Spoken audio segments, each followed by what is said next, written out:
Please note that if you or someone you love or care for has a wound, they should consult their own physician to find out the best course of treatment and action for their wound. A pressure injury or ulcer is a wound which forms in the body due to pressure. Pressure ulcers can occur when patients have casts or splints. In the extended part of the cast or splint, there may be friction or abrasion against the skin, and a pressure injury can occur. They can also occur from medical devices such as nasal cannula tubing or other things that affect the patient's body. They can also occur when patients lay or sit in specific positions for a prolonged period of time. Generally, they occur in patients that have other risk factors or medical diagnoses that predispose these patients to developing these types of wounds. When a pressure injury or pressure ulcer occurs, it can be significant and devastating for family members, patients, and caretakers. Oftentimes, people like to look at a pressure injury and say, oh my God, what happened? Why did this happen? This is completely preventable.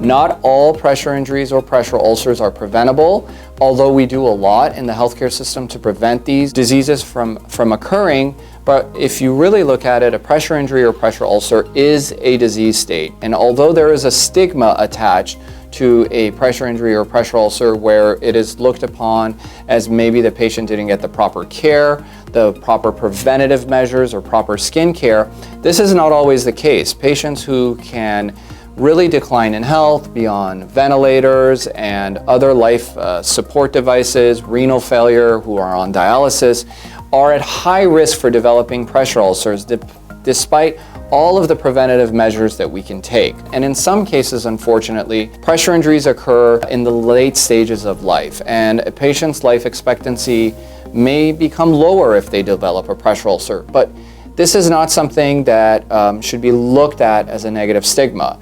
When pressure ulcers do occur, sometimes the care will be performed in a hospital, sometimes in a clinic, sometimes in a nursing home, and sometimes at the patient's home. All of these environments are different areas where pressure ulcers can be treated, and the resources available all differ within these different environments.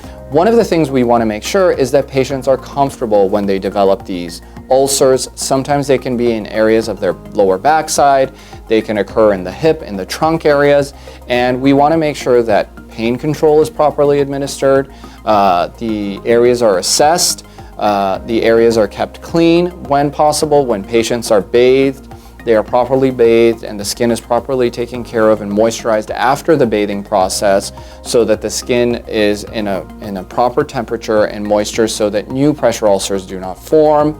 And patients are receiving proper additional resources such as nutrition and physical therapy, occupational therapy to make sure that they can be on the road to healing.